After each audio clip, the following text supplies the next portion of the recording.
کتاب حراس از اسلام نوشته دکتر عبدالودود شلبی اثر تحلیلی درباره اسلام حراسی و برداشت‌های نادرستی است که در جوامع مختلف درباره اسلام شکل گرفته است.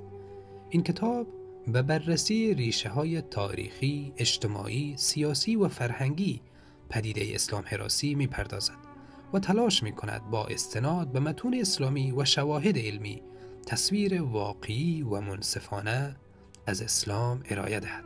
دکتر شلبی در این اثر به موضوعات حساس مانند تأثیر رسانه‌ها در تقویت اسلام حراسی، سوء تفاهم‌های موجود درباره آموزه‌های اسلامی و همچنین نقش سیاست‌های جهانی در شکلگیری این نگرش‌ها اشاره می‌کند.